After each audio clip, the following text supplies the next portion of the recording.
देखो पुण्य के प्रताप से स्वर्ग की अनुभूति प्राप्त हो जाती है, स्वर्ग मिल जाएगा। परंतु भगवान की कथा क्या करती है? स्वर्ग का जो अमृत है वह अमृत तुम्हारे पुण्यों का क्षय करता है, और भगवान की कथा तुम्हारे पापों का क्षय करती है। तो स्वर्ग में पहुंचकर भी ऐसा मत समझना वहां से पतन नहीं होता है, वहां से भी धक्के मार के निकाल दिया जाता है। गीता में भगवान कहते हैं, ते तुम भुक्त्वा स्वर्ग लोकम विशालम क्षीणे पुण्ये मृत लोकम विशन्ति।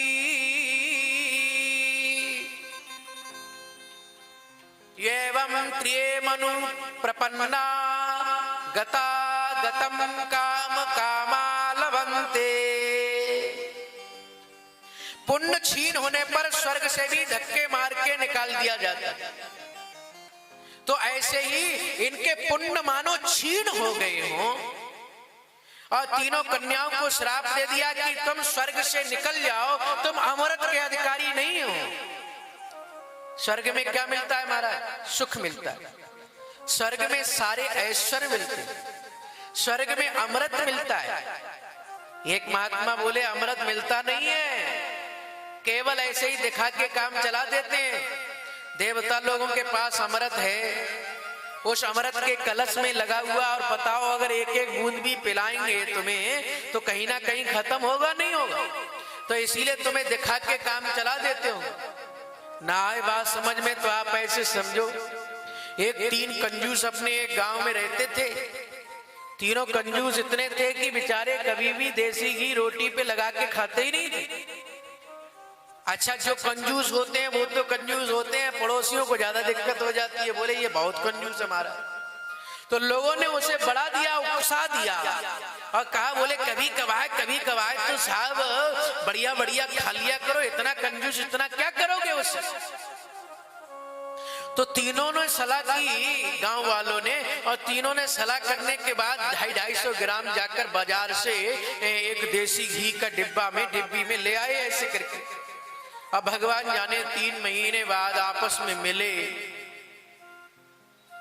एक आदमी बोला भैया तेरा कितना खर्च हो गया है? अरे बोले मेरा तो केवल शीशी की जो गर्दन होती है वो गर्दन तक खर्च हुआ है 3 महीने में। वो बोला ओहो तू तो बड़ा खर्चीला हो गया, इतना खर्च कर दिया। क्या काम करता है? बोले जब रोटी बन के आती है तो पहले ऊपर वाली चपड़ लेता हूँ और नीचे वाली चपड़ लेता हूँ, बीच वाली ऐसे ही खा लेता हूँ। एक आदमी बोला मेरा तो ज्यों का त्यों है, बस थोड़ा सा खर्च हुआ है। बोले तेरी क्या युक्ति है? बोले जब स्वेटर बुनने वाली जो सलाई होती है ना उस पे देसी घी लगाता हूँ, और रोटी सब इकट्ठी हो जाती है तो ऊपर वाली में चबोता हूँ और नीचे वाली में पहुंच जाता है और उसी से खा लेता हूँ। तीसरा आदमी बोला तेरा तो बड़ा खर्चीला हो गया, मेरा तो ज्यों का त्यों है, स्वर्ग की तरह जैसे अमृत बिल्कुल नहीं घटता है नहीं बढ़ता है, ऐसे ही मेरा देसी घी ज्यों का त्यों है, बिल्कुल न घट रहा है न बढ़ रहा है। दोनों भैया बोले अरे अरे तेरी क्या युक्ति है? बोले साहब जब रोटी बन के आती है और थाली में जब परोसी जाती है तो शीशी का ढक्कन खोल के रख लेता हूँ और वह खुशबू सूंघता जाता हूँ और रोटी खाता जाता हूँ। महाराज ऐसी कंजूसी किस काम की? तो बताया बोले स्वर्ग का अमृत ऐसा है कि पिलाते किसी को नहीं है, केवल दिखा के काम चला देते। वहां से धक्के मार के निकाल दिया। ते तुम भुक्त्वा स्वर्ग लोकम विशालम क्षीणे पुण्ये मृत लोकम विशन्ति।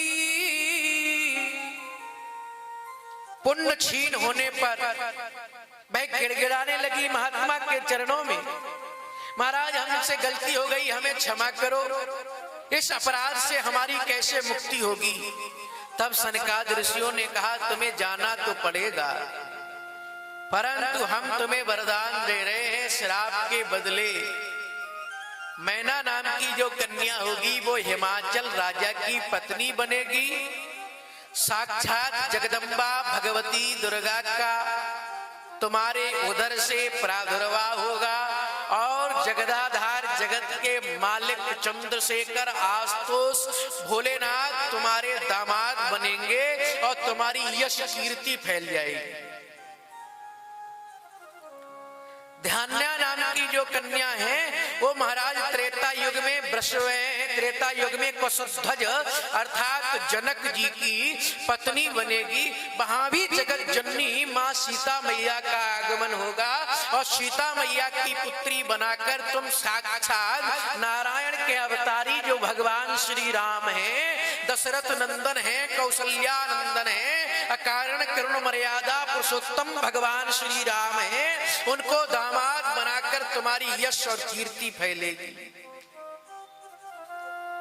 कलावती नाम की जो कन्या है महाराज वो वृषभान की पत्नी बनेगी। कलावती वृषभान की साक्षात जगत जननी पराम्बा श्री राधा जी का आगमन होगा और राधा जी भगवान कृष्ण से मिलन करके तुम्हारे सारे यश कीर्ति का तुम्हारा गान होगा। राधा कृष्ण, कृष्ण के बिना राधा आधे, राधा के बिना कृष्ण आधे, दोनों लोग एक ही पूरक हैं। राधा कृष्ण, कृष्ण और राधा एक ही है। जैसे एक तांबे की तार किसी ज्योति में लगा दिया जाए, ज्योति एक ही होती है परंतु लोग वह तांबे के प्रभाव से दो दिखाई देती हो, ऐसे ही राधा और कृष्ण भी एक ही है महाराज।